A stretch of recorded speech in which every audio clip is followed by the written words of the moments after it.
औज़ुबिल्लाहिमिनश्शैतानिर्रजीम बिस्मिल्लाहिर्रहमानिर्रहीम। अस्सलाम वालेकुम स्टूडेंट्स। क्लास 10th एक्सरसाइज 2.3 है, उसका क्वेश्चन नंबर 1 आज हम सॉल्व करने लगे हैं, जिसमें वो क्वेश्चन ये कह रहा है कि form a quadratic equation whose roots are given below. Form का मतलब क्या होता है, बनाएं अ क्वाड्रेटिक इक्वेशन बनाइए आप, हुज रूट जिसके रूट्स आर गिवन, जिस एक क्वाड्रेटिक इक्वेशन बनानी है लेकिन उसके रूट्स दे दिए गए हुए हैं। रूट्स की मदद से हमने क्वाड्रेटिक इक्वेशन बनानी है। तो क्वाड्रेटिक इक्वेशन बनाने के लिए आपके पास एक रिक्वायर्ड इक्वेशन होती है, जिसको मैंने यहाँ पर लिखा है required equation x square minus S X plus P equal 0। X square जब जहाँ भी आ जाता है तो वो एक क्वाड्रेटिक इक्वेशन बन जाती है। तो मतलब ये एक्स स्क्वायर है, ये एक्स वाली फॉर्म है, ये कोई कांस्टेंट है इक्वल है, तो जब इस फॉर्म में होगा तो हम बोलेंगे उसको क्वाड्रेटिक इक्वेशन। तो एस भी कोई कांस्टेंट नंबर है, पी भी कोई कांस्टेंट नंबर कहलाएगा। ठीक है, तो अब एस भी हमने ढूंढना है और पी भी। जब हमारे पास एस भी होगा और पी भी होगा तो हम उस एस और पी को हम इस इक्वेशन के अंदर अप्लाई करेंगे तो हमारे पास एक क्वाड्रेटिक इक्वेशन बन जाएगी। तो उसके रूट्स जो पहले दिए गए हुए हैं, जिसकी मदद से हमने क्वाड्रेटिक इक्वेशन बनी है, वो पहला रूट है -4 से 9। -4 और 9 की मदद से हमने क्वाड्रेटिक इक्वेशन बनानी है। तो देखिए सोल्यूशन हम कर रहे हैं। Roots of the required equation are -4, यानी कि जो हमें रिक्वायर्ड इक्वेशन है उसके जो रूट्स हैं वो -4 और 9 दिए गए हुए हैं। तो अब इसको सॉल्व करते हैं हम। सबसे पहले इसका फार्मूला होता है सम ऑफ द रूट्स। ठीक है, sum of the roots S से ना हमारे पास में X square minus S X plus P. S का मतलब होता है सम ऑफ द रूट्स और पी का मतलब होता है product of the roots. Sum का मतलब क्या होता है, ऐड करना। तो रूट्स के हमारे पास -4 और 9, इन दोनों को ऐड करना है। तो S equal sum of the roots equal -4 plus 9 equal 9 में से 4 माइनस कर देंगे तो हमारे पास आंसर आ जाएगा 5। तो यानी कि एस वैल्यू हमारे पास आ गई 5। उसके बाद हमारे चाहिए पी। तो पी का देखें प्रोडक्ट ऑफ द रूट्स। तो प्रोडक्ट ऑफ द रूट्स जब देखेंगे तो P equal product of the roots -4 into 9। Product का मतलब है मल्टीप्लाई। तो -4 को 9 से मल्टीप्लाई, 4 9 जा 36, तो -36 हमारे पास पी आ गया, एस भी आ गया, पी भी आ गया। अब हमारे पास रिक्वायर्ड इक्वेशन क्या है, मैंने ऊपर भी बताइए आपको, अब दोबारा से लिख रहा हूँ मैं कि x square minus S X plus P, ये रिक्वायर्ड इक्वेशन है कि क्वाड्रेटिक इक्वेशन हमारे पास ये आनी चाहिए, इस तरह की फॉर्म में होनी चाहिए। तो यहाँ पर हमारे पास एस भी ऑलरेडी हमारे पास आ चुका है और पी भी। तो हम इस रिक्वायर्ड इक्वेशन के अंदर एस की वैल्यू और पी की वैल्यू अप्लाई करते हैं। Putting values of S and P in above equation x square minus, अब एस है तो एस की हमारे पास वैल्यू है 5, तो यहाँ पर लिखा 5x प्लस पी हमारे पास है -30 प्लस -36p। अब प्लस माइनस मल्टीप्लाई होंगे तो -36 आगे, बाकी एज इज टर्म है। तो ये हमारे पास एक क्वाड्रेटिक इक्वेशन बन चुकी है। तो हमें उसने पूछा था कि आपको रूट्स दिए गए हैं और इन रूट्स की मदद से आपने क्वाड्रेटिक इक्वेशन बनानी है। तो रूट्स हमारे पास ये हैं, तो रिक्वायर्ड इक्वेशन हमारे पास याद रखिएगा x square minus S X plus P equal 0 होती है। तो हमने एस की वैल्यू ढूंढनी है और पी की वैल्यू ढूंढनी है। एस का मतलब है सम ऑफ द रूट्स और पी का मतलब प्रोडक्ट ऑफ द रूट्स। ठीक है, सम मतलब ऐड करना और प्रोडक्ट मतलब मल्टीप्लाई करना इन रूट्स को जो हमें दिए गए -4 और 9। ठीक है, अब इसके बाद इसी क्वेश्चन नंबर 1 का पार्ट नंबर 2 है, जो कि लिखा हुआ है -5 -7 और 5, ये दो रूट्स दिए गए हैं और इसको भी बिल्कुल ऐसे ही करना जैसे हमने इसी क्वेश्चन को किया है, बिल्कुल ऐसे ही ये आप खुद कीजिएगा। होप सो इंशाल्लाह आप कर लेंगे। अगले क्वेश्चन पार्ट नंबर 3 है, जिसमें ये जस्ट मसला कुछ भी नहीं है, बिल्कुल वैसा ही मेथड है।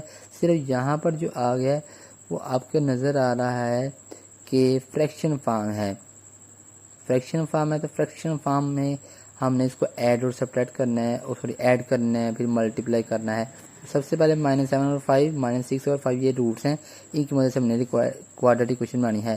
तो मैंने लिखा roots of the quadratic required equation are -7 और 5, -6 और 5। ये जो हमारे पास इक्वेशन बनानी है हमने क्वाड्रेटिक, उसके जो रूट्स हैं वो 5 और -7 है, तो वो मैंने मेंशन कर दिए। अब सम ऑफ द रूट्स की तरफ आते हैं।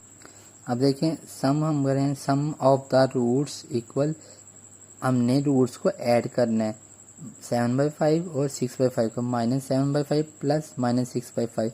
जब इनको ऐड करेंगे तो ये -7/5 एच, ये प्लस माइनस से मल्टीप्लाई होता है -6/5।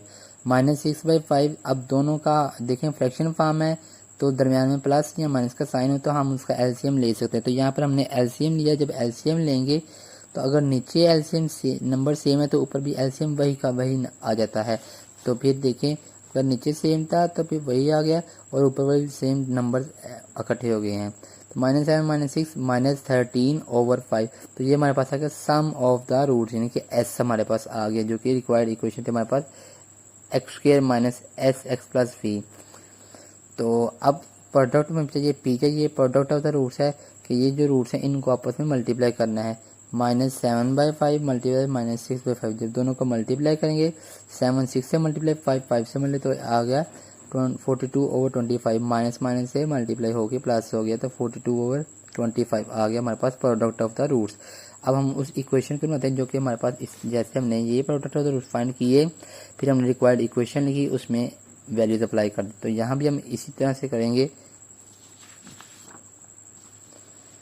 तो देखिए अब हमारे पास ये required equation is x² - sx + p = 0 है, ठीक है। तो s हमारे पास क्या आया था, s हमारे पास था -13/5, तो यहाँ पर आ गया x² -13/5 और p हमारे पास था 42/25, तो 42/25 आ गया p की जगह पे = 0। अब ये प्लस माइनस माइनस प्लस हो गया। अब जब उसने बोला था क्वाड्रेटिक इक्वेशन बनाइए, तो ये तो फ्रैक्शन फॉर्म में तो ना क्वाड्रेटिक इक्वेशन, हमने इसको स्टैंडर्ड फॉर्म में लिखना है। तो ये हमने डिवाइड खत्म करना है, यानी कि 5 और 25 ये चीज़ें हमें डिवाइड में नज़र ना आए। तो अब इसका क्या करेंगे, 25 और 5 का एलसीएम 25 ही होता है। अब उस एलसीएम को हमने हर नंबर से मल्टीप्लाई करना है दोनों तरफ, multiplying each term by LCM 25 on both side. 25 को हर नंबर के साथ मल्टीप्लाई करें दोनों साइड पर। तो x² को 25 से मल्टीप्लाई 13 और 5 x को मल्टीप्लाई 25, 42/25 को मल्टीप्लाई 25 = 0 मल्टीप्लाई 25। तो 25 को इससे किया तो 25x², 5 5 = 25, 5 13 = 65x हो जाए। 25 से कट गया तो ये आ गया 42 = 25 × 0 0। तो ये हमारे पास एक क्वाड्रेटिक इक्वेशन बन चुकी है। अब सेकंड पार्ट भी थर्ड जो फोर्थ वाला पार्ट है वो भी ऐसा ही है, फ्रैक्शन फॉर्म में है, तो ये आप खुद कर सकते हैं इंशाल्लाह। अब इसका पार्ट नंबर 5 करते हैं जो कि स्क्वायर रूट की फॉर्म में दे दिया गया हुआ है।